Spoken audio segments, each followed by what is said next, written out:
it.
Welcome. Hey, who'd you talk to? What's going on? It is me, Mike Lepre. Why do I always slam the desk? King Mike L. This is legit paranormal clips brought to you by legit podcast.com. It's a lot of legit that I have to do. It is March 16th, 2023, 03162023. That's really easy for us math geeks because there's threes in there. Joining me as always from Block Island. It's Block Island, Rick. Ghost Rick. What's up, Rick? What up, Mike? How you doing, brother? I'm doing good, dude. I'm sitting on a throne, you know. Things could be worse. Yeah, it could be. Could be different throne. Could be stuck on that.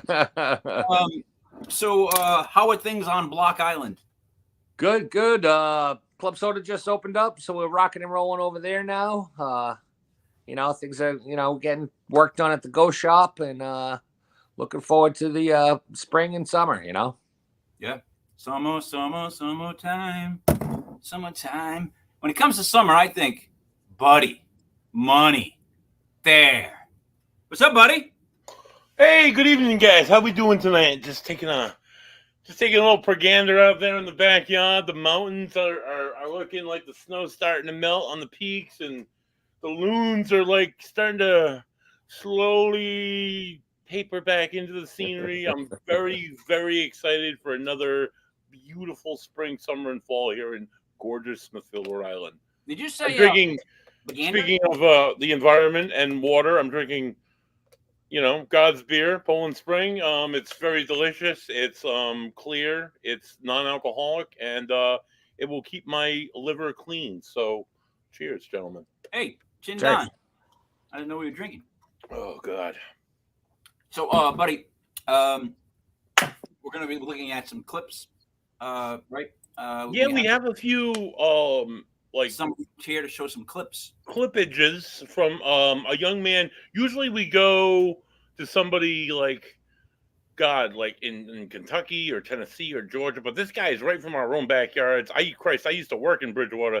He's from the Bridgewater Triangle area, the Bridgewater Triangle Paranormal Society. No. The official name is the Bridgewater Triangle Paranormal Investigators.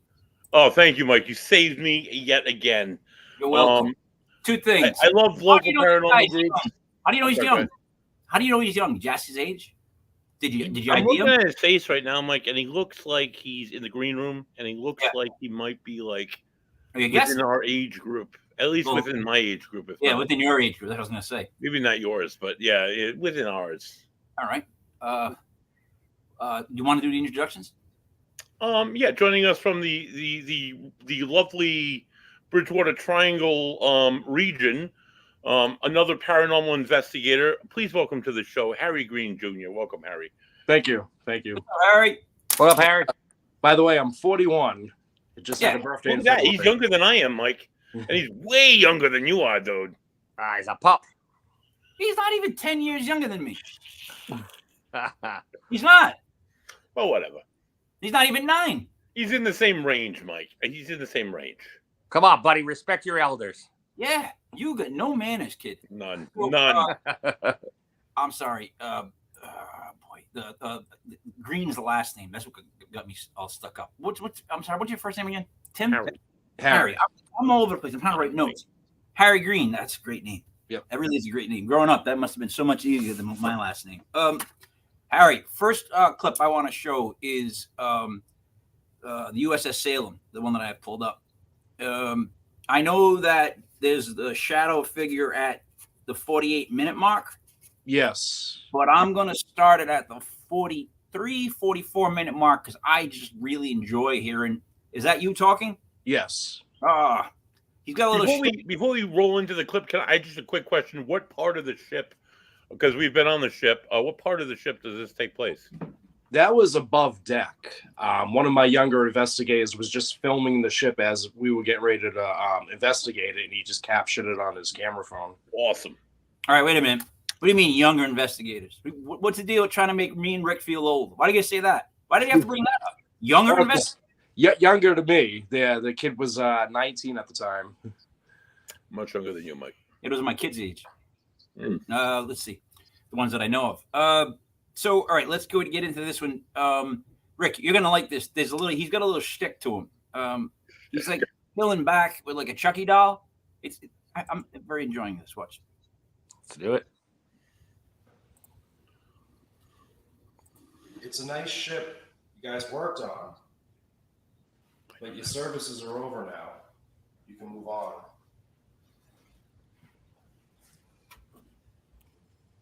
So we learned that third-class Mulat was injured after a cannon exploded, and his best friend Frank came aboard the USS Salem to watch over him.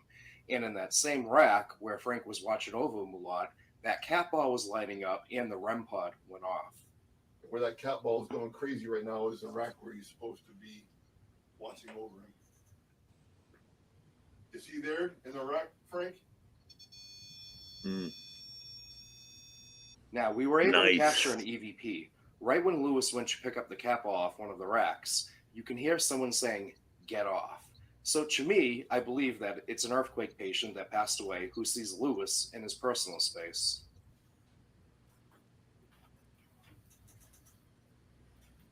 And that EMF meter and REM pod went off several times in the medical room.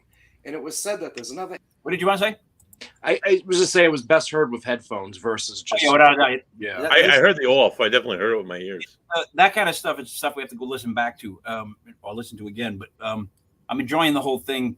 The color scheme that you have going on behind you, right? My wife would never allow. She never allowed it, dude. I would start filming with that color scheme. She'd come and she's like, "Oh!" And everything would be white. The wall would be white. Yeah. Here we go. All right. Back. Enough of my problems. Let's get back to here we go. The entity aboard the ship that's in that room that's stopping Officer Mulat from speaking. Frank, you still here? Is someone else in here besides you two?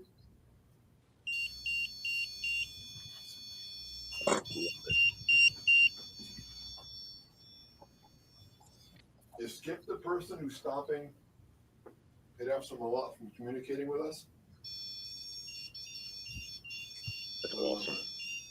Really? What's interesting is we experienced a lot of the same paranormal happenings that many other... No, let's start with this. First of all, let's explain what a cat ball is. Oh, hey, I like this. I like this setup, but we'll switch. You'll know the cat ball, Mike, as soon as he says it. No, but I speak for the dumb. Right, I should remember that. What it is, and we want to know it because we just can't keep watching and go, "Oh, yeah, it's beeping." What does it mean to us? Please, if you could. Basically, a cat ball is kind of, to me, like a REM pod, pretty much, just a smaller version. Okay. It doesn't, produce the EMFs. It's sensitive to vibration. So how does it work exactly? You put it down, right?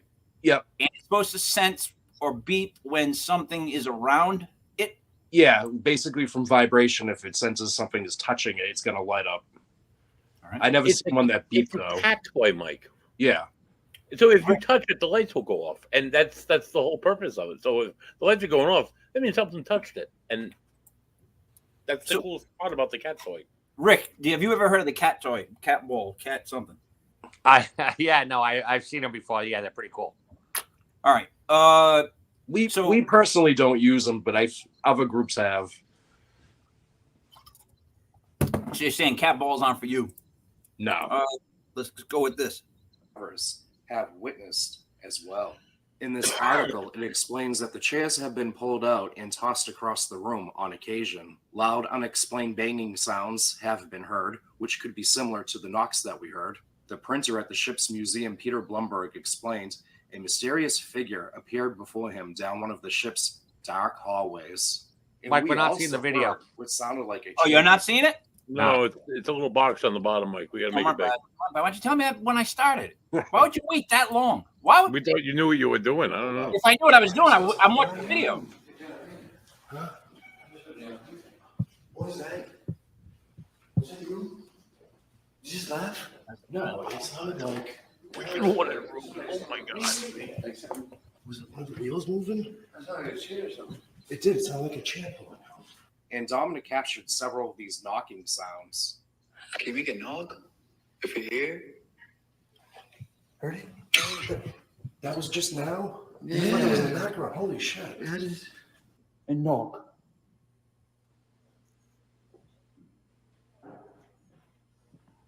And as far as Peter Blumberg's experience, it was said on another article that a ghostly tour operator named John is still giving tours from the afterlife. And I'm not really sure where they came up with the pieces to this conclusion, but I'm seeing another person right next to me in Seneca with a light. Then all of a sudden, this mysterious figure vanished. So who knows? It may not just be a myth after all. A tour guide on a dock ship would be carrying a flashlight. Bro, that sounds right here with a flashlight. That's why I stopped talking for a little bit. Well, you just saw someone right there? Yes, I stopped talking. What do they look like? That was like a regular human. Like, Did you see them like wearing clothes? nah, like I just took a glance and I see like a flashlight. Was that or something? It was like you. It was like in front of you. Like it was dead in front of you. Like as soon as I walked right here, I seen it and just walked away. After I got closer, it was completely gone. And all three of us really got our own experience on the USS Salem. We all heard what sounded like paper crackling. What's that? Bro, like heard crackling. Crackling? Yeah, you know papers getting.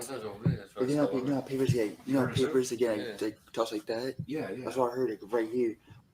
He's walking up to us. Yeah. That's not some vibration. What the hell was that? The crackling that you heard. Yeah, he's walking up to us. What was that? He's going this way. I heard over here. Wait. Chief, is that you, Chief? It's coming from over there. Chief. And both Seneca and Dominic heard that lock wheel turning on the door hatch. Did? Yeah. So you have a hand over there.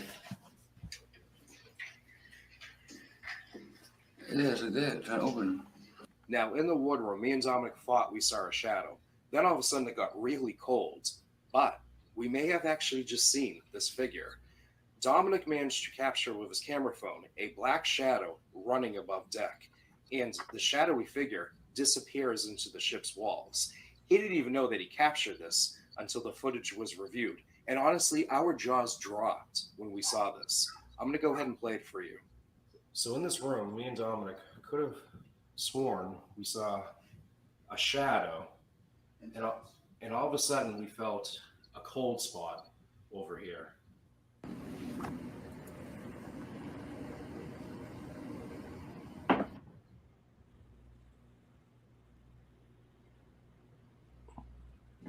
Oh, wow. Yeah, you can definitely see it. Yeah, definitely. So That's even cool. though the USS Salem had never went to combat, then why is it so haunted?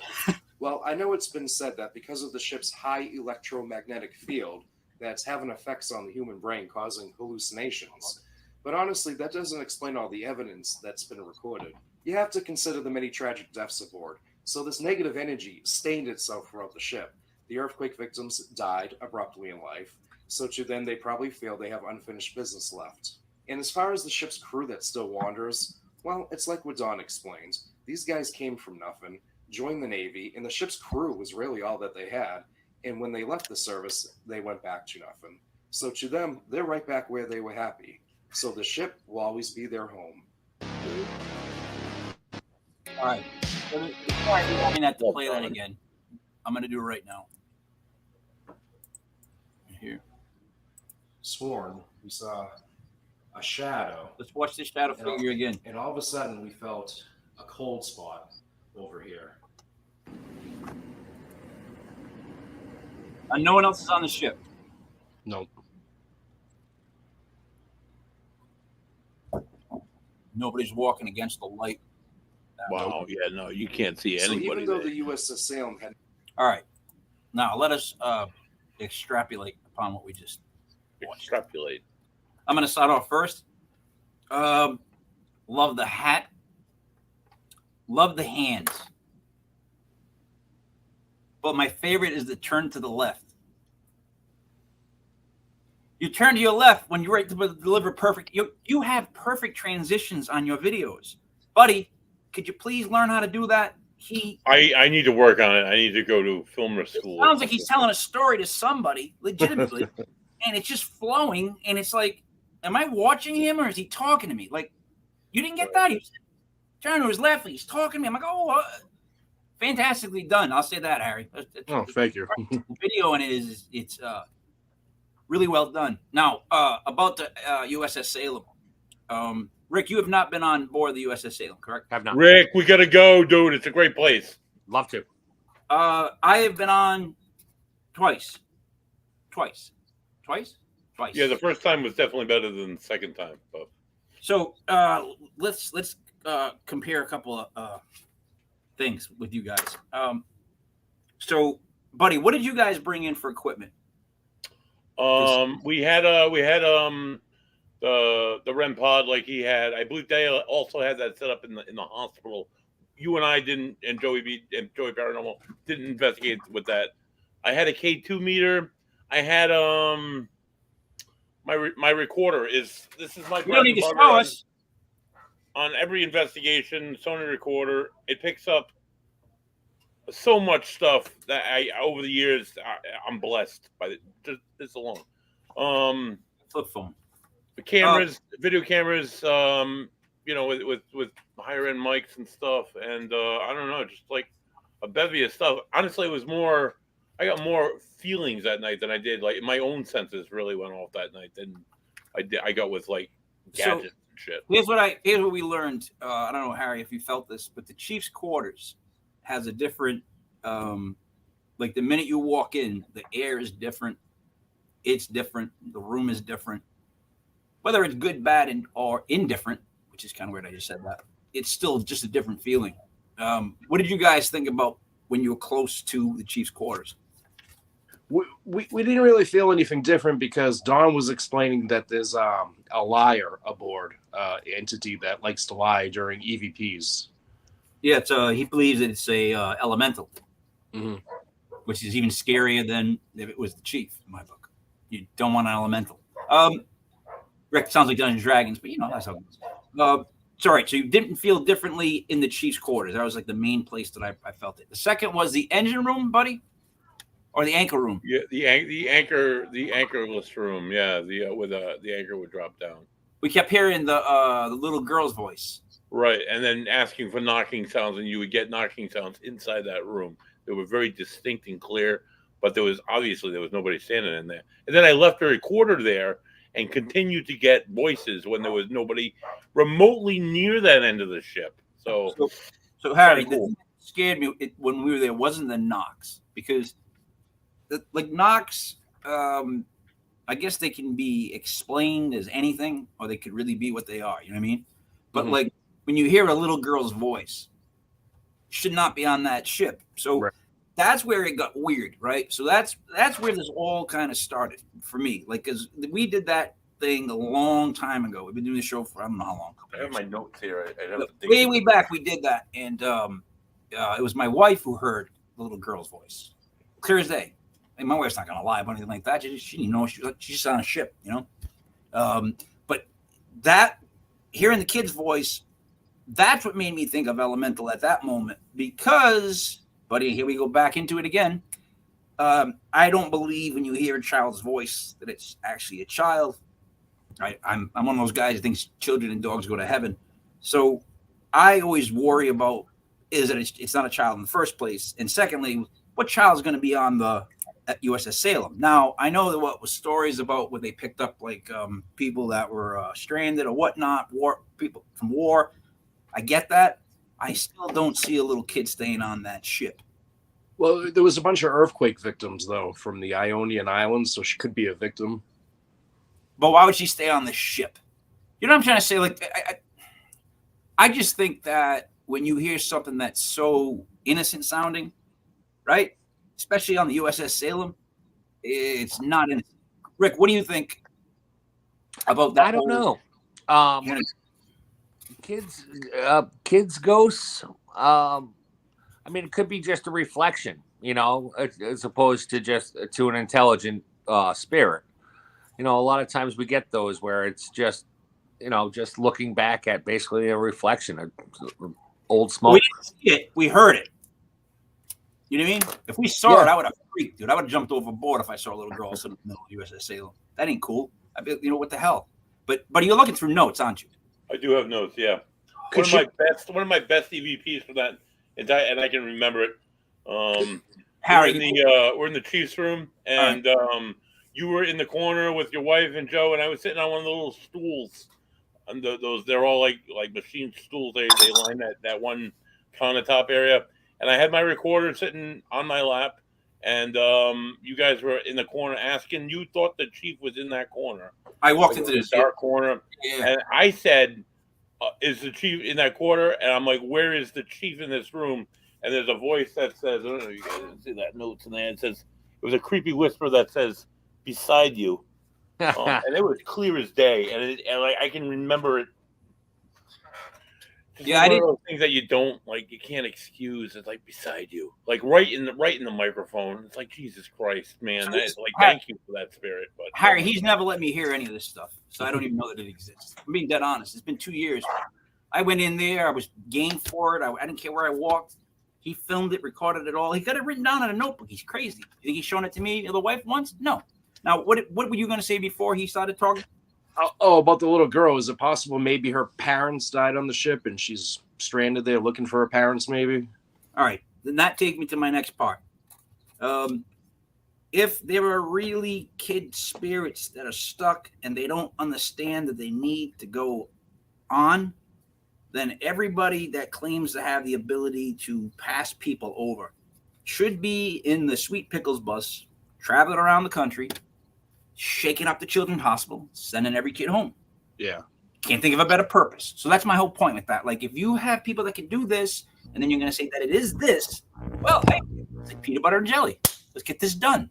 But, all right, so the chief, there's the child's voice. There's also the elemental that he was talking about. Now, what you saw, though, the shadow figure right there at the end is extremely creepy, because what it did was it dissipated. You know what I mean? Like, it kind of went away. Who's buzzing? Buddy, that's going to be you buzzing. Guaranteed. it probably is, yeah. Rick, when you saw it dissipate, did it remind you of not how a shadow leaves? Like, you know what I'm trying to say? Like, when a shadow walks out of view, it doesn't do that. You know what I mean? It looked like it was scurrying. It almost looked more solid than a regular shadow. You know, if that makes any sense. Yeah, the only thing you did weird, right? It did that Bigfoot look back. You know what I mean? You know, it did shuffle. Like, that's the only thing that was a little weird. Like, when it did that, because it was like, what's it looking at you guys filming it? Like, was that what that was? Was that an acknowledgement of the fact that you guys were filming it when it turned to look back? What's it looking back for then? What do you think, Harry? I keep wanting to call him Jeff. You know, I'm so stuck on that. Sorry, Harry. I'm going to keep saying your name until it goes in my head. By the way, Rick works for Block Island Ghost Tours on Block Island. Now, Harry, I haven't said that right. Oh, yeah. No, not once. I keep saying Ghost Island Block Tours. Sorry. You really said a little like that. Harry, I'm going to stick with this. All right. So, Harry, did you think when it looked back that it was acknowledging the fact that you guys were filming it? I don't know. I really can't. To me, it might be something maybe residual, if that makes sense, but I don't know why it's a black shadow. Yep. All right. Let's flip to this. Here's what I noticed. Ever notice how after a couple of hours of investigating, everybody turns into dudes? And let me explain that. In other words, like a couple hours in, like literally, I'll be saying just what you guys are saying to each other, but like the buddy will be like, "Dude, did you just hear that? That's a knock." Oh, shoot. Like the guys you were with, as it went on, they got more more dude came out of them. Rick, you know what I'm saying? Like they're like, "Oh, wow, that got Rick excited." Yeah. Buddy, Dude. try not to get too excited. What did you think? Dude. What did you think? About the saddle, I thought it was fantastic. No, not that.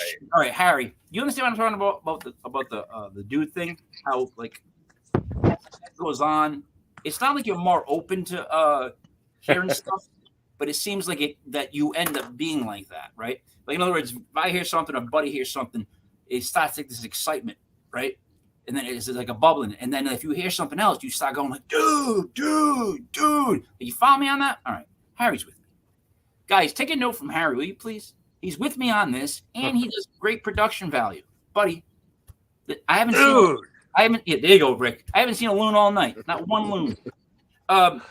We got another video we're going to go to next, which is, buddy, which one do you want me to show next? Part 5 of the Hawkmock Swamp, I believe, was the one. Is that the one that's 18 minutes? I don't know, Mike. Well, no, I'm just going to have. Wait, hold on. Part 5, Mike. Hawkmock Swamp. But you're going to just keep saying Part 5 Hawkmock Swamp? Part 5 Hawkmock Swamp. Hawkmock. All right, hold on. And it's this, right? This it? Harry, am I right? That's not it, no. That's not it. Nah, dude, it doesn't say Part 5. Come on, kid. Wow, that's Hansel and Gretel's house. Where the hell am I supposed to say Part 5? Yeah, it's... Where's Part 5? It's right there. Wait, it's right there. Above the GR thing. Yeah. Like that. Yeah, there you go, Mike. There you go. Part 5, kid. Hey, I got it, guy. Look at me. Look at you, dude. Is also known to the resident. Wait a minute. How do you want me to start this? Harry. It's at, I think, around 1 minute. It's right at the beginning when we were going into the swamp. All right. So just open the whole thing. Go into the swamp.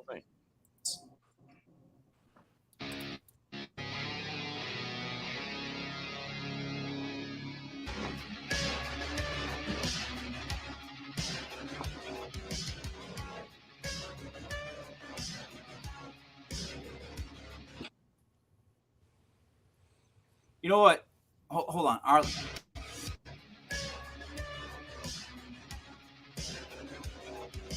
Oh, don't touch those.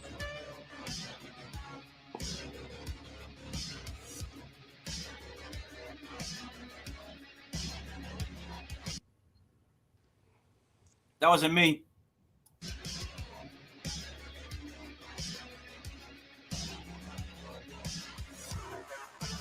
Very well edited. Very well edited.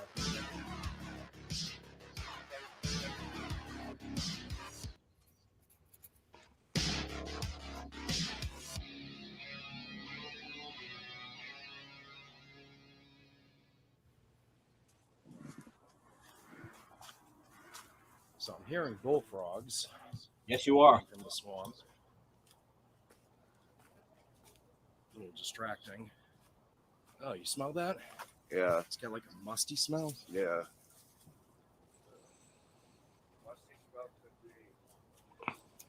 Whatever it is, it's like it smells fucking awful.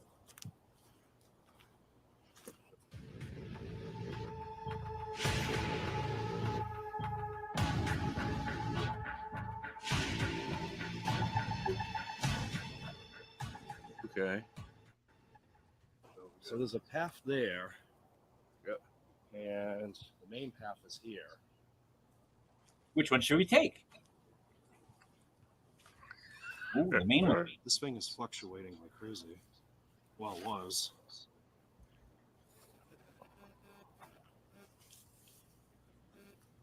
Now, what's that picking up, Harry? It was because in that certain area, it was the temperature was dropping, but as we were walking away, it was increasing. We couldn't figure out why, so we reviewed the footage. Yeah, right here on the spot. Okay, temperature gauge.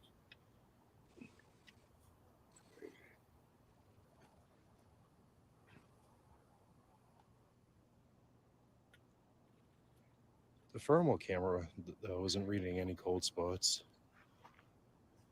Gotta love thermal cameras. Looks like Buddy in the bedroom. 5.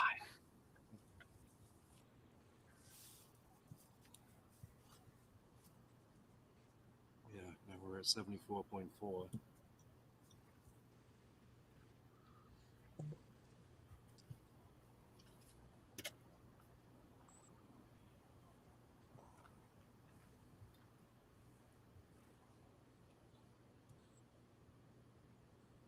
Oh yeah. It just hit 73. There it goes. It's going down fast. Whatever it is, we're getting closer to it. All right. What? First of all, what time of night is this? That was midnight last summer. And who are you with? I was with Paul. All right. I want to make sure I write down the names of who I'm hearing. All right. Let me get back to it.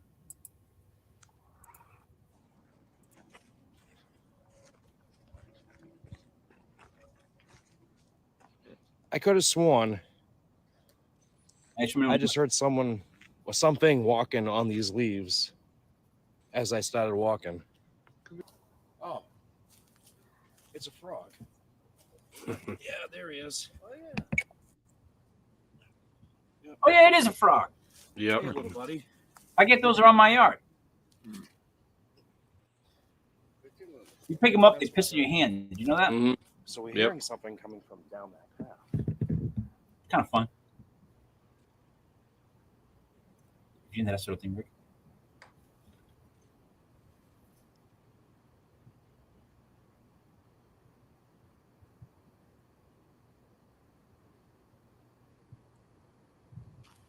So that's strange. As we started walking away, the temperature went back up.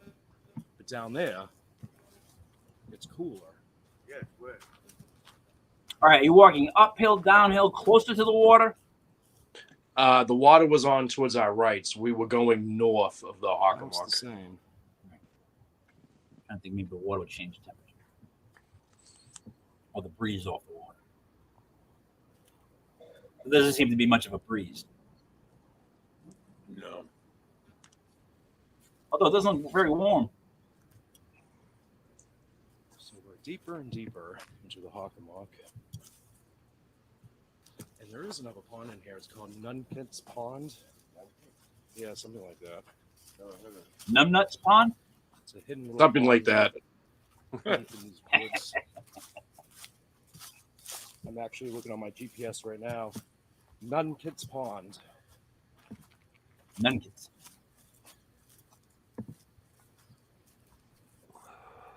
For some reason, right in this spot is where I'm getting the feeling that eyes are on me. I don't know why.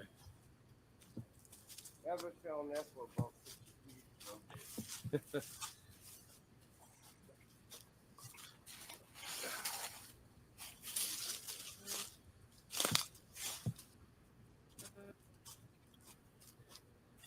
Beautiful foliage. Right.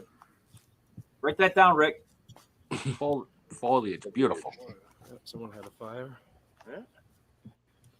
All right. Actually, you know what's weird?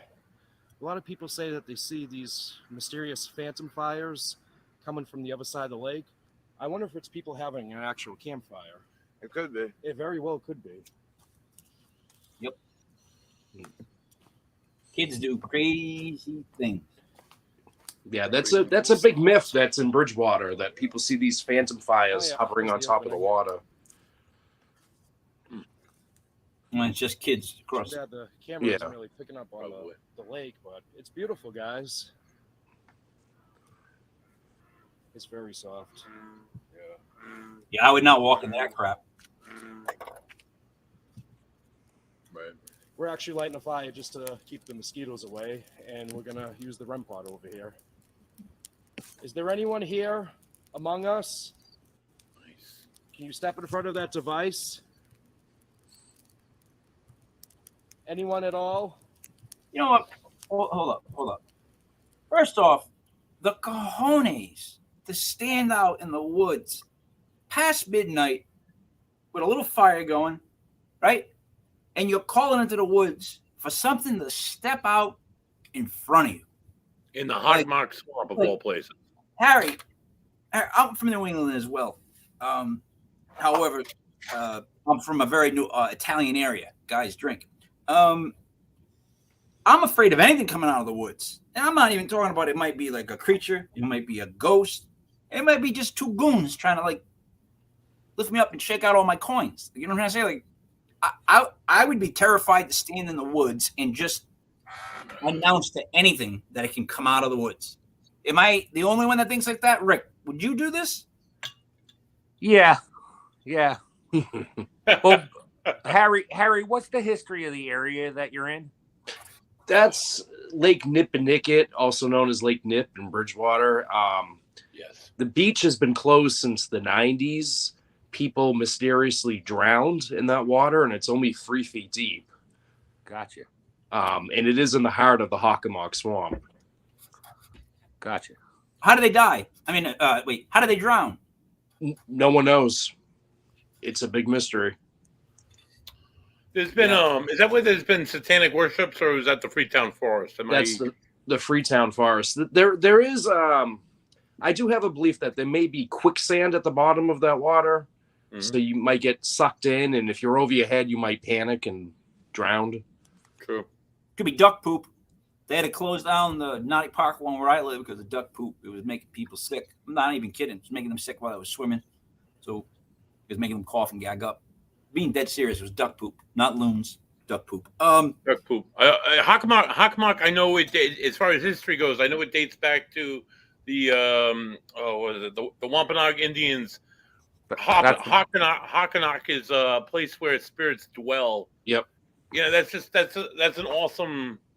That's an awesome clue for us modern investigators that it might have always been a place where spirits were. Yeah, they say it might just date back 10,000 years. We don't really know. And the Native Americans gave it that name? Yeah. Yeah, the Algonquin tribe gave it the name. Very cool. Yeah. Native Americans. Here we go.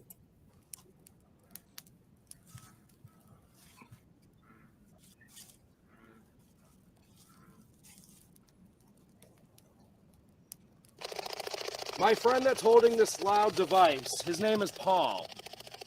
It's not going to hurt you. You don't have to be afraid. We just want to ask you some questions, and we'll be able to hear you.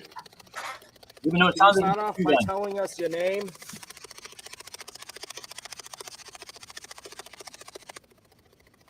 Were you one of the colonial soldiers? Or were you from the Wampanoag tribe?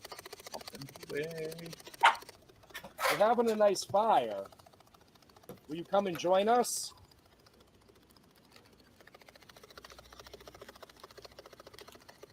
Maybe you could tell us your name?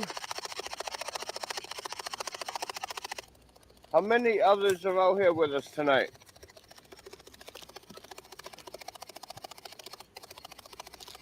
Are we in any kind of danger? That's that first. Can you tell me if this land is cursed?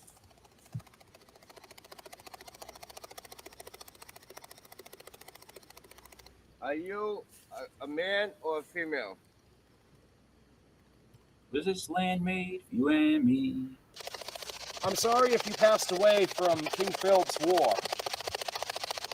If you see a white light, you should step into it.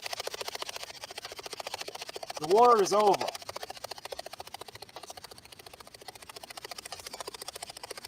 Is Chief Metacomet out here with us tonight? Can we speak to the chief?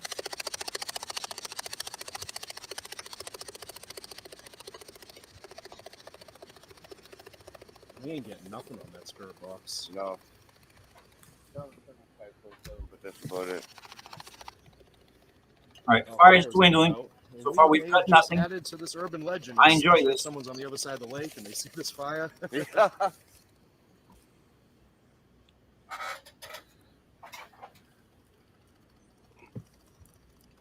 Let's hit the other trail and see how far around the lake it takes us. All right. Sounds like a good idea. Yeah, what the heck? So out tonight with us, we have 2 EVP recorders. We're going to leave one down. We're going to go explore this whole trail. We'll come back and we'll retrieve the recorder.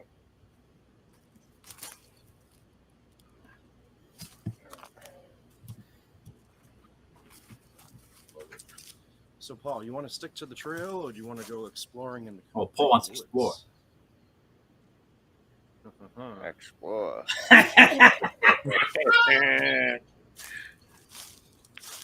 Of course he does. So we're going to see how far in we can go.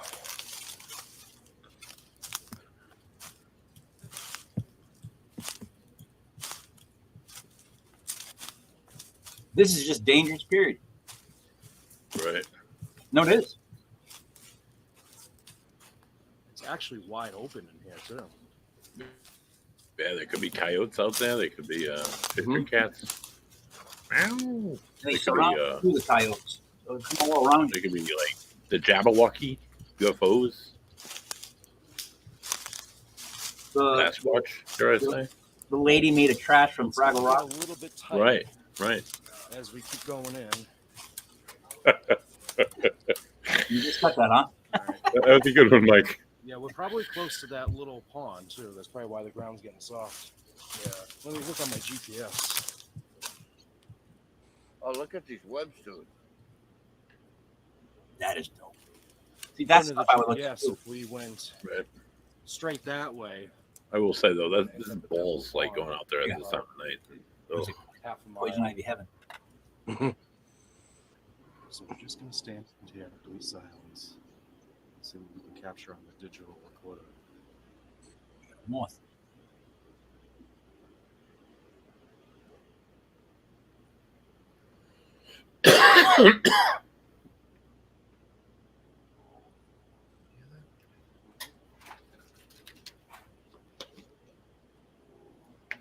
Are you guys hearing the buzz? Is that what it is? The buzz? No, Mike. What is it that you're hearing? I think it sounded like someone was walking up towards us, but Weeds. You're There's free to nothing. have any conversation you want with us. We'll be able to go back later and hear it.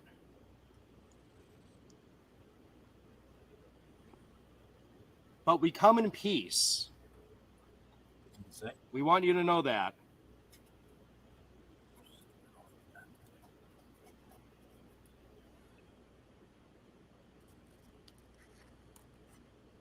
I wouldn't even touch that.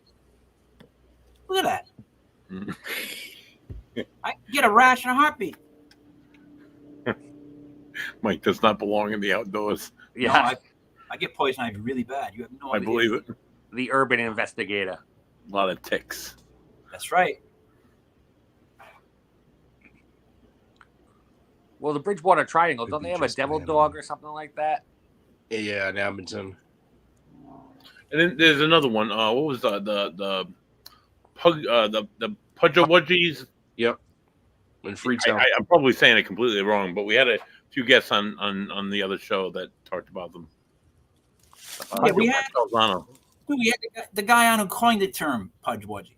Pudgawudgie. Chris Falzano. Yeah, Yeah, he's from up that way. yeah, he was like I live Pudgewudgie. in Florida. Like that, I don't know what the hell that Just meant. like a dog. Now what, Jeff? What are we looking for right here so that we can shut up when he comes? Because I know we're going to talk over it. Jeff. I keep calling him Jeff. You know His what, name's not Jeff, You mean dude. Harry? Harry? I can't do it. So since we're out in the middle of the Hockomock Swamp, We were just tree knocking right here.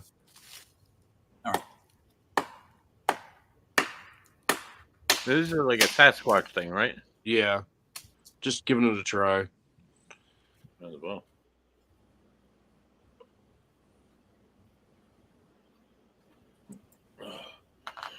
That's what okay, why. so we are officially lost in the Hockomock. Literally, yeah. Well, we came this way because the brush is knocked down right here, but there's no fucking way out. So it looked like it. No.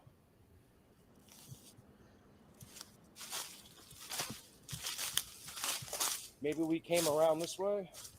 What, do you think they put like a tent or some shit But like why that is the down on it? brush knocked down right there? As if we walked this way. It might not have been. According to my GPS, yeah, it's straight.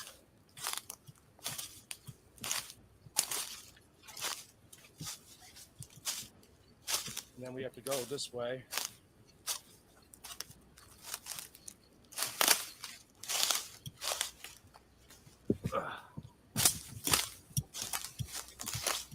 Is that an almost trip? Oh yeah, we were here. I remember this log.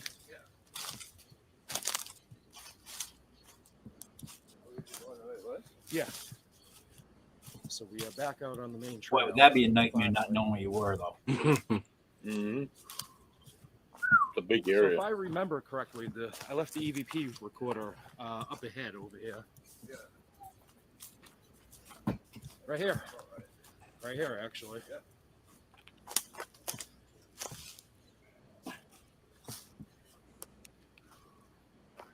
Actually, Wow. we were out there 25 for minutes. 48 We're in minutes there. in the woods. Wow. You gotta really like. So according to my GPS, we are Paul. northwest of Lake Nipponicket. Buddy would never stay out there It's that long. getting cooler over here too. Mike, come Not on, that man. much change in temperature. I go out there for 75 days. at the lowest. I would come in then. So we got a trail that goes this Days. way or this way. Pick your poison. Uh-oh. Wait a minute. Oh, That stop. trail probably takes us to the lake. Oh, I wanted to try to guess what he just said again this time, but we already know. Yep. And this one takes us to Nunket's Pond, the small pond. So I guess we'll go this way. So we're getting closer to that little pond because I hear the bullfrogs. Now, I don't see how Paul gets stuck in thorns. Oh, I'm the only one that gets When stuck. I hover right over him. Yeah. Paul gets stuck in thorns. So we came to a dead end. That's way too many thorns over there, even for me. So, as kids, we called them pricklies. Mm-hmm. Prickers. If you've ever run through a prickly bush anywhere not on the East Coast in the New England area, ooh, you don't know the joy and fun of it. Because there's literally like pricklies everywhere, like all down the branch, down the branch, and they're like spiderweb branch type bushes. When you go to them, it's like if you ever run through the woods as a kid and you heard like your shirt rip or like your face something ripped, like I've had that happen with the prickly bushes. I know they're not paranormal, but Rick, have you ever had any experience with a prickly bush? Yeah, I grew up with the prickly bushes all around. Mm-hmm. One time when I was in California, I bit out what I thought was one cactus quill, and it was actually about 30 little microfilaments that made up that one quill, all in my mouth. Ooh. Yeah. 30 of them all in your mouth? Yeah, no, I bit out 3, and there was like 30 of them. It was really like 30 little microfilaments. I was pulling them out of my tongue for days. Oh, geez. That's not a smart idea. Harry, so first off, I realize why I keep saying Jeff Green, because I have Jeff Green stuck in my head because of the Denver Nuggets, Jeff Green, who is on my fantasy team. I now made that adjustment. I will no longer be saying that. So, Harry, does that sound like a smart move by Rick to just eat a cactus like that? No. But No. when I was drunk last year, I fell into a thorn bush. So, Did you? yep. Harry, in my defense, there was some hallucinogenics involved and mountain climbing at night. So, Well, all right. I'm going to tell you my one wood story really quick. So we decided to go play paintball, and we ended up at this paintball place that was like located in the woods. And it was me and like, I don't know, 5, 6 friends. So we're there, and we're like, we played against each other or whatnot. And then the guy that ran the place comes up, he goes, "Hey, you guys want to go against another team in the woods?" And we're like, "Yeah, all right." He's like, "All right." He goes, all right, I'm going to let the Hispanic team go first. I said, what do you, oh, stop.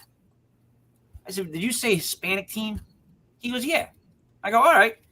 He goes, they don't speak English. I'm like, what? He goes, yeah, they don't speak any English. So now, that doesn't bother me, of course, because I don't really speak English. What bothered me, however, I'm in the woods, right? I got lost. And all I can hear is gunshots and some of my teammates screaming out. And I just hear Spanish communication going on through the woods like this. I mean, I've never been in a war, but that was terrifying alone. I'm lost. Even if I meet these guys, they're not going to understand me. They're going to shoot me in the face. I can't win. So I don't do paintball anymore. Now, when we go down this path, explain to me what you're looking for. What are you looking for in this wood? Ghosts? We were trying to find. Well, actually, I have an interesting story behind all this. But we were trying to find like the Bigfoot, legendary Bigfoot. All right. Yep. But the story behind basically why we explore the Hockomock, or why I do, stems from when I was 14 years old. I actually personally saw what could have been a Thunderbird at the time. I was behind the old Brockton High, actually with a friend of mine, and about 3 stories up, there was this big, enormous bird. The wingspan was probably like the size of a 1978 Lincoln Town car, and it had like a suede, like old worn-out suede texture, and it flew going south towards the Hockomock Swamp. No kidding. How old were you? I was 14. Were you high? No. You get asked that. That's the first thing you get asked. Come on. You know what I mean? So wait a minute. You're at school. It was summer, actually. We were behind the old quad trails behind the Brockton High. Causing trouble? Just causing trouble, hanging out? Yeah, pretty much. All right. And then all of a sudden, you see this IROC, Thunderbird, fly over your head. My friend, he runs, he hides in the bushes. I look up and I froze, and like I just remember the shrubs were blowing like crazy. The wind was picking up like crazy. So now, does the friend remember this exactly like you do? When I hit him up 2 years ago, he said he briefly remembers it, but he doesn't like to talk about it. He doesn't like to talk about it. Yeah, no, that's my UFO story. I can name 4 people that were there with me. I told you one of them is a police sergeant, and he doesn't like to talk about it. We never talked about it. It was one of those things we never talked about. So it's weird in really extreme moments. It's like people are gonna think I'm batshit crazy if I bring this up. Some of us choose to forget, right, Harry? Like you obviously didn't. You made a career out of it. You saw this Thunderbird go over your head. You're like, I'm gonna go into the woods someday at midnight with Paul. Let's get back to the. Wait, you had more to say. I'm sorry. No, it's just after that. Like I was talking to a friend of mine, like when I was probably like 25, and she was telling me about the Bridgewater Triangle. Now I never even heard of it, and she was telling me about Bigfoots, and I'm thinking, oh, she's batshit crazy.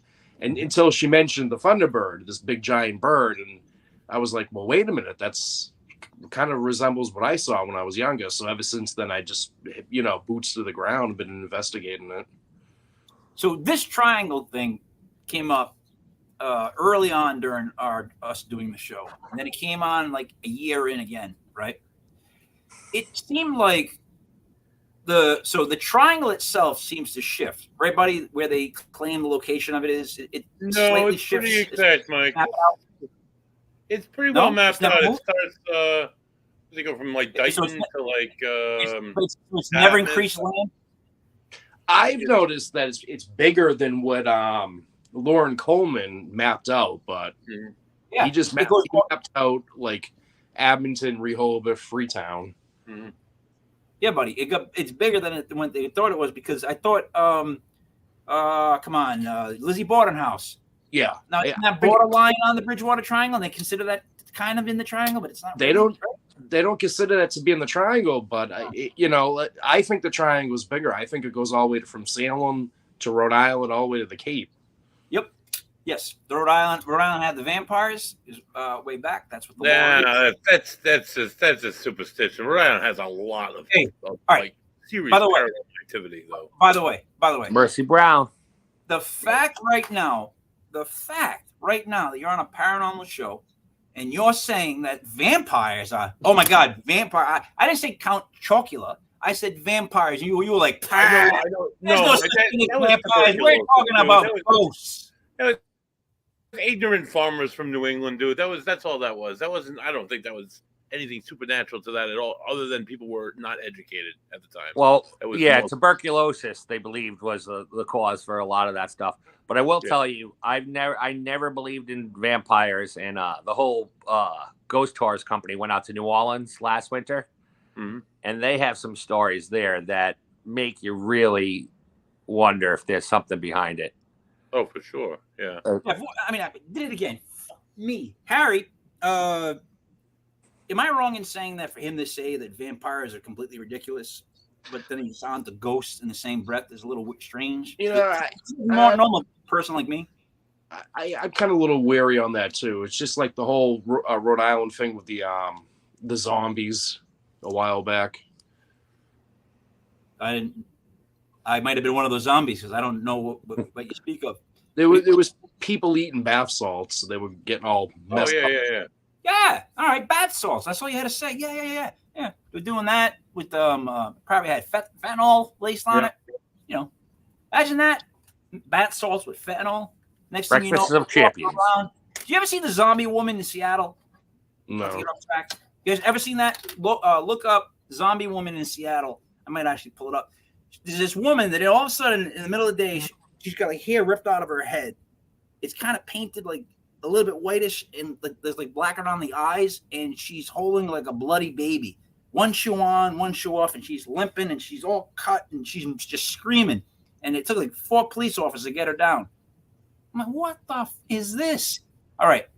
So you were looking for Bigfoot, which is again. So you're standing there with the thing that I don't want to say it's little box there, and you're going, pretty much, hey, Bigfoot, come on out. Well, we were also trying to, make contact with whoever might have passed away in King Philip's War out there as well. Mm-hmm. Okay.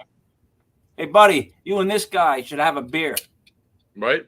The history that would come out of your mouths, holy Christ. Yeah, I could do karaoke with Rick and let you guys just catch up because you guys probably know the whole history of the place, be able to map it out. Yeah, probably. So, all right.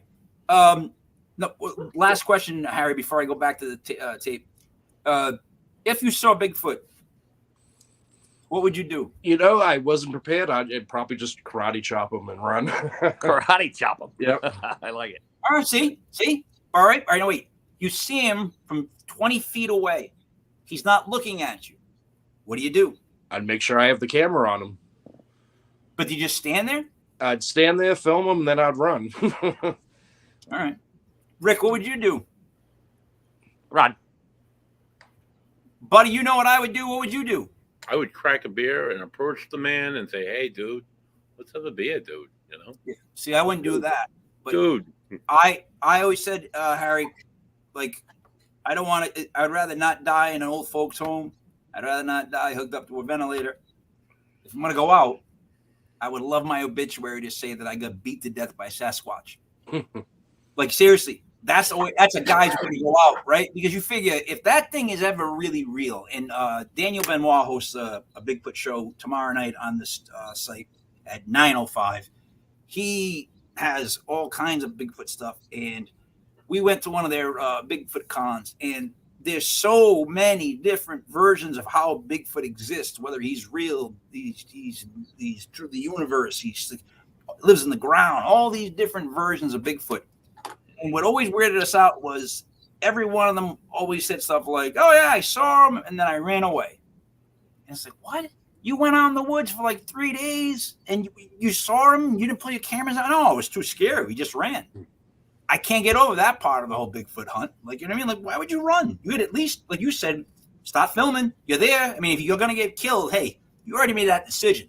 You're there with the camera. You might as well film. He's going to catch you either way. How fast do you think you can run, Harry? You know what I'm saying? Like, you know what I mean? None of us here are, Give me a track runner. Carl Lewis. See, buddy, you're looking up notes with your bottom lip out, acting all pouty and sexy, and I'm trying to talk facts here. HR on Tuesday at 11:30. Knock it off. 11:30. Yeah, I'll be at work, but whatever. I'll make it somehow. I'm sorry. I'm gonna go to. Tell me where I should stop because I'm moving it. If you go more towards the end, like during my ferry, you'll be able to see this bluish face in the woods better. All right. Yeah. Well, I love the hat. In the trees that have been reported. It was small, but it wasn't a light bug because it was the size of a golf ball. And what's strange is a week prior to that, Seneca was out there investigating and saw the same thing. This is a good spot. You're not allowed to enter our bodies. Might be, yeah. Follow us home, Paul. I could have sworn I just saw a light come from over there. It came from over there. And it wasn't a light bug. It was high in the trees, though. And right after that, Paul said he heard voices coming from the path beyond the trees where I saw the strange light. Did you hear that? No. Sound like voices over here. Voices? Coming from that path, but leading back out. Then further down the path, I also heard someone talk. It sounded like someone saying, yeah. Did you hear that? That was a voice.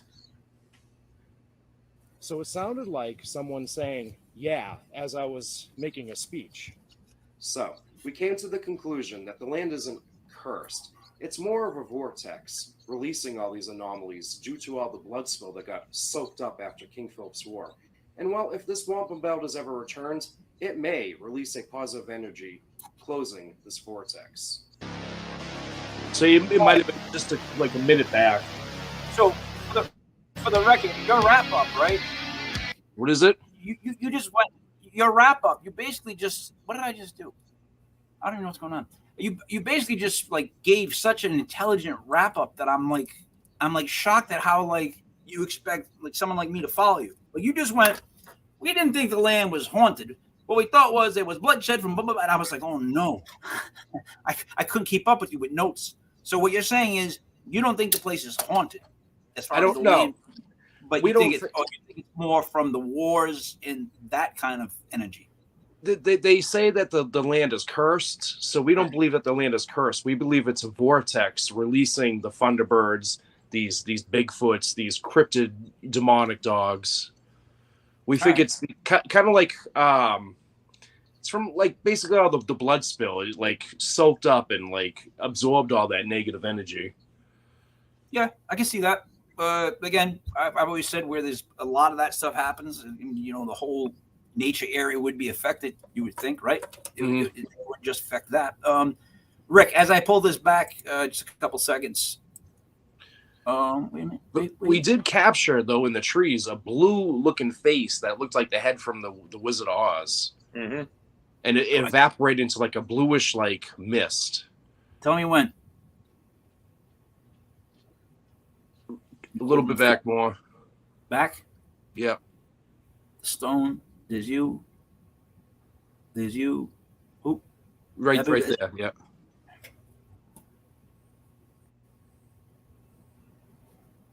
Come on now. Come on now. Go on now, get. I had a boss used to do that when he would get rid of people and wanted them to leave his desk. He'd go, go on now, get. And as you were walking away, he'd go, come on now, get. It was the funniest thing. This is killing me though. Buddy, what is going on? What did you hook up? Did you hook up my internet today? Mike, this is you, not me, dude. It's not. It's just not. It's spinning. All right. You know what? I'm gonna cut that out. Let's discuss this. So we will go back. I'll go back. I can watch it myself. And now the channel again is what's the name again of the channel, Harry? It's the Bridgewater Triangle Paranormal Investigators. Triangle Paranormal Investigators. BTPI. Okay. How long you guys been doing it? We've been doing the YouTube since 2 years now. That's when we got all the equipment. But we used to just go out there for fun sometimes, like for the past maybe 10 years. How big is the group? We have 4 people. 4 people. All right. And they all been there from the start? Yeah. Rick, what do you give about questions about that group? Well, I'm just fascinated about the Bridgewater Triangle. I mean, it seems like I'm hearing it more and more, and people going out and finding some really cool stuff. So, yeah, I'd like to get out there, get us out there a little bit. The only thing about it is that it has negative connotations. Like, it's not known, or at least I don't know it as like a fun paranormal place to go. It sounds like everybody has a hard time or a problem or something crazy happens. Like, that's my only issue with this place. It's like, it's literally like what he was just doing. It's like walking into a forest, putting down something that beeps and going, hey, come on out. Because things come out sometimes, We have noticed, though, in the past couple of years, since probably last maybe 30, things have calmed down. You got to figure they're building in the Hockomock. They're building homes. So you have more positive energy now that's kind of like sandwiching over the negative energy. It seems that things are dying down. You build houses, you're going to scare away some stuff, I would think. Anger some, scare away most. Buddy, what your thoughts on building on the, I'm not going to pronounce that word. Hockomock Swamp. There it is. I think they should keep it the way it is. It's a beautiful nature to preserve. There's lots of animals. There's some good trails going through there, from what I understand. I don't know how well they're marked and whatnot, but I heard it's pretty well navigatable. Yeah. If you will. And it's just like a great place to enjoy nature and be out in the middle of nowhere and be like 10 minutes from home. So don't go swimming though. No. So wait a minute now. Let me ask that. Let me do that follow up. So they no longer allow swimming. Now, if I'm one of those people that's like, I want to go look it up and see how many people actually died. What do you think I'll find? Like, say within like the last 10 years, what would be the number if you had a guess of people that drowned? Because that'll make it different. And I would say that if you had 5 in 10 years, I'd close it down. That'd be my number. I don't actually. It's been closed since the 90s. I've heard that it was several people. So you know what? Then me and Rick will just look through our notes back when we were really old, because we got those written down too. Right, Rick? You got those, the old notes? Oh, the old notes, of course. 90s. We'll see what we saw. But no, heyday, the 90s. But seriously, so yeah, I agree that triangle should be bigger, because it doesn't make sense that it stops where they say it stops, and yet there's all this other stuff that's happening like over the fence. You know what I mean? It's like it's happening next door, but you're not going to call that the neighborhood. Like, why not pull it all in, right? So Harry, you've noticed that too, right? Because when you step out of the triangle, you're technically still in an area where shit can happen. Yeah. Yeah, you got the Peter Oliver house, Lizzie Borden house. Mm-hmm. Mm-hmm. Yep, we had Sue. Oh boy, Deb Vickers and Sue Vickery, right? Mm-hmm. But yeah. And Deb Vickers, yeah. At Deb Vickers, yeah, Sue Vickery. They're from the Lizzie Borden house. That was that whole Lizzie Borden thing, man. I'm gonna go on the record, and I know this is taboo, but I'm gonna say she's a real jerk. Right. Yeah, I thought she was a real jerk. That's the word I'm going to use. I know that, buddy. I apologize for this harsh language. No, it's all right, Mike. All right, thank you. No, she did do that on purpose. Like, she and the maid did it with the stick. The neighbor wasn't around. Whack, whack, whack. Got a brand new house. That house has her energy in it. The new house, like, her energy is apparently not at the Lizzie Borden house itself. It's at that. What's the new house called? Maple Crest. Croft. Do you think that Lizzie and the maid had a little something going on, maybe? Yes. And the sister was in on it, but wasn't 100% in on it. Because here's the thing that happened, freaked me out. Because I immediately heard this, and because of who I am, I was like, this is a setup. So the sister only stayed with Lizzie for a year and then never saw her again. Right. That's part one. Part two, the maid disappears and ends up buying property, land in another country. You know how hard it is to buy land? Rick, you know this. You don't just show up in another country and like, I'm going to buy land. I was a maid. Unless you help whack, whack, whack. Money comes in. 41. Right? So that's what I think. Like, if you really listen to that whole Lizzie Borden thing, I think it's just a setup. But nobody. Honestly, I think her and the maid had something going on. And the mother caught them and threatened to tell. We could act that out if you want. we'll do like our version of all the historic Bridgewater Triangle and New England events. I can wear a wig. Wear a wig. Whatever you want to do. Whatever you want to do. Rick, you're in. So now, Jeff, I did it again. Fuck me, Harry. I can't. I'm. It's killing me. It's killing me. Harry. So, what part of New England have you investigated the most, other than exactly in the Triangle? Massachusetts. Okay. Whereabouts? The Bridgewater Triangle area, a lot in Cape Cod and Winchendon. All right, buddy. In those areas, what was your favorite spot? Because I know you finish the cooking. Agawam Rock. It's in the Triangle. It's the spot where they captured, not Metacomic, because he was Chief captured Agawam in Bristol. There was a You just said it. war thing there, and there's a lot of energy up that way. Yep. So now, Rick, you've never been, right? Nope. All right. So maybe me and you should just head on down to the Triangle, see what's cracking, right? Right, not. Bring our There's recorder. there's that hitchhiker too, right? There's that like redheaded hitchhiker on 44 in Rehoboth or some like crazy shit. There's a lot of weird I have a cool crazy variations story of about that. like activity that run through the Triangle. Go ahead, Harry. I didn't believe in it. I thought it was bullshit. The And redheaded hitchhiker. we actually started driving down Route 44 looking for this guy, and actually the cops pulled us over. They started laughing at us, but we did pick up on the spirit box somebody saying you're out of your seatbelt, and the only people that would know about that are the passengers in my car. And right before my buddy handed me the spirit box, you could hear like the seatbelt alarm chiming, because I was driving one of them 2006 Grand Marquis, and none of us were wearing our seatbelts. Wow. And they do say you can hear a laugh, and we heard like a hysterical laugh over it. Did he say anything? Anything gingerishly? Like No, it was real fast. He goes, "You're out of your seatbelt." You're out of your seatbelt. That's yeah. So see the things like that. So that what we always talk about is worldwide proof, evidence, whatever you want to call it, is like no big deal. It's actually now become where you watch it and you tune it out. But when you hear someone's personal story, you get to hear the details, the information of what they thought, what they saw. It makes it easier, right? For me to digest at least, because it's like you're telling me personally what you heard, right? So I'm going by your word of what you heard. So it's how it works out. So, all right, other than the Firebird, what else have you seen? Like, if you had a short clip it, like, have you seen UFOs? Have you seen, like, no UFOs? Bigfoot? Oh, no. Any ghosts? Yeah.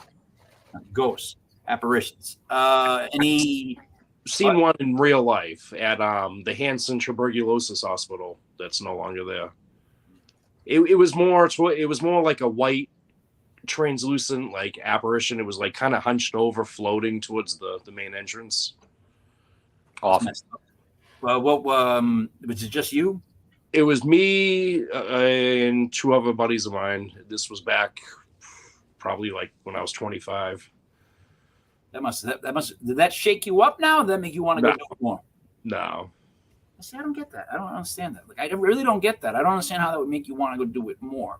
I guess that's why Rick, when it comes to like ghost hunting, I don't want to get too close. You know what I'm trying to say? Like, I don't know. I always worry about that. But all right. Other than that, any cryptids? Besides for the Thunderbird, no. No. All right, that's not that bad. See, the reason I asked that is, one, I appreciate that you showed footage of you guys not finding things and then finding something, as opposed to some people show footage of, oh, I ran into Bigfoot. There's a ghost. Oh my God, it's a witch. We blew up.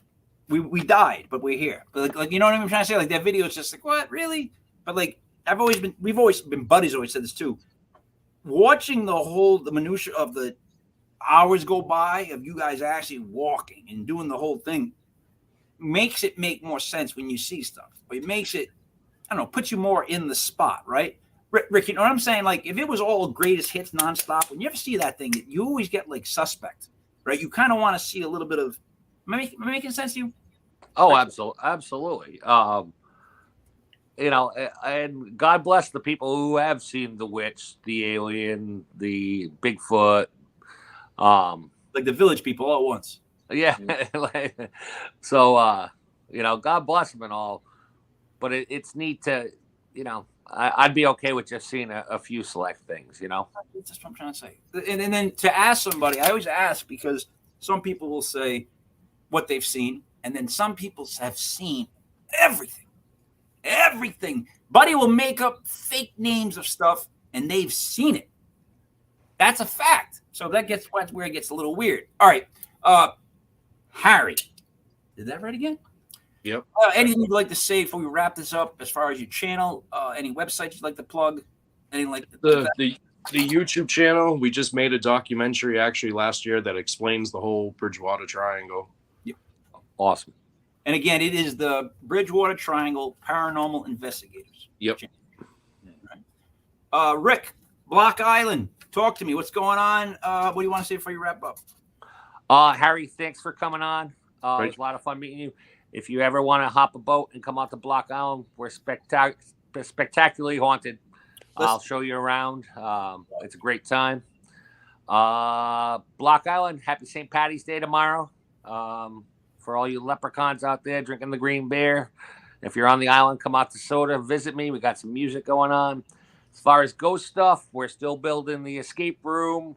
We just lined up Matt Warner for the third weekend in July. Coming up for the weekend. He's a Bridgewater guy, too. We also... Bridgewater Triangle guy. Rick, June, we also will be having Tim Weisberg come out. Tim is fantastic. Tim is fantastic. So what we South Coast. Yep. Go ahead, Rick. Continue. I'm sorry. I can't wait. Just this time of year out here, it's still like The Shining on the streets, but the ball's starting to roll now. So yeah. BlockoutGhostTours.com. Check it out. We're live booking. I think we're running a thing where if you book some tours now, you get a free shirt or something like that. There you go. Yeah. Why not? So, Harry, have you been to Block Island? No. All right. Oh, you haven't lived there. I've never been my whole life, right?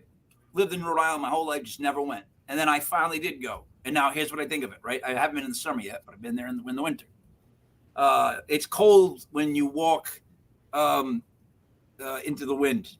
The second time I was there, I walked into the wind by myself. Buddy, you didn't know about this. I went down. I had a date with Rick. I don't think I need to tell you about that. We can do whatever we want. Me and you are not exclusive. Right. Your beard was all like kind of, whatever. What I'm trying to say is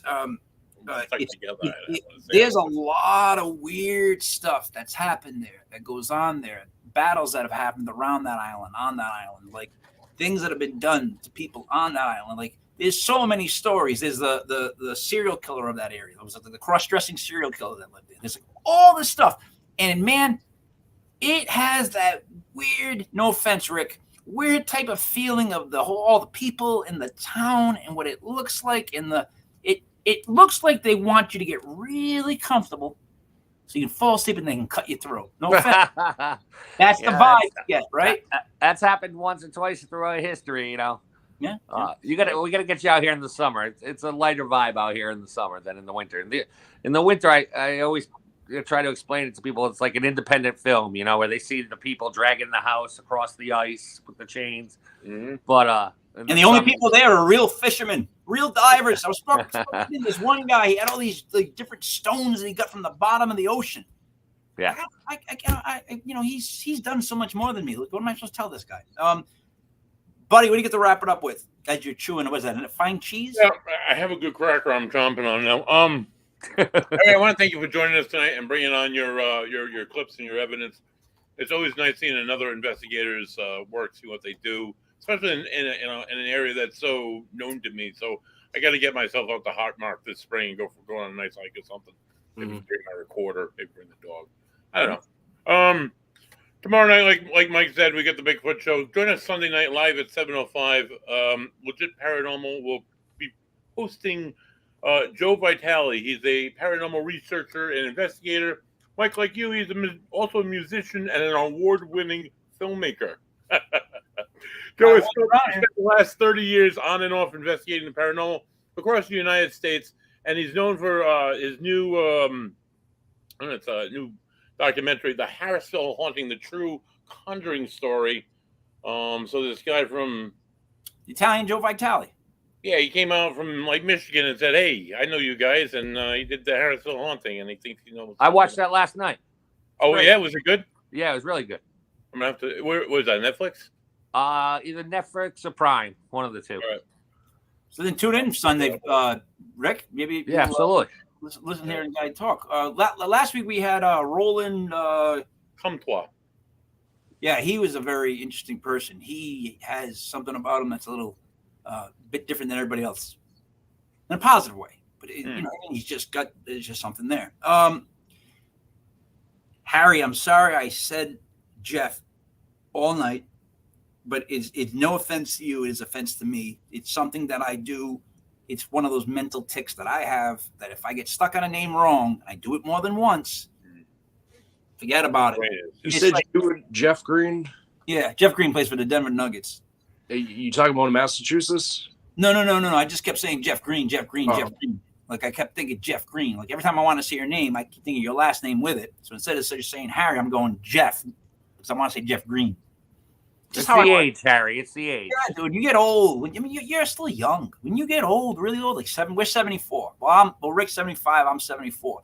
When you get up to be that old, memory goes. It just goes. Rick, how's yours? Who are you again? Yeah, my favorite one was. I'll end with this. The joke is the guy. They say to the old guy, Gramps, how's the new memory medication working? He goes, "Oh, it's great. Memory's so much better." He goes, "Yeah, what's it called?" He goes, "Oh, the name of it. What's that beautiful flower that people always draw?" And the guy's like, "Tulip?" He's like, No. You wear it on like your collar. And the guy's like, a carnation? He's like, no. It's red. It smells great. He goes, Rose? He goes, yeah. Hey, Rose, what's the name of the medication I take? I'm sorry. Hey, guys, this was Legit Paranormal Clips for March 16th, 2023. I love that number, buddy. I'm going to tell you about it later. So now for Bridgewater Triangle, Harry Green. For Block Island Ghost Tours, Rick. For Buddy, Money. There it is. Me, Mike Leper King, Mike L. This was a Legit Paranormal Clips brought to you by legitpodcast.com. Check out the website. Every show streams live from legitpodcast.com. Tune in tomorrow for Daniel Benoit and the Bigfoot Experience. I don't think he calls it that, but that's what I'm calling it for now.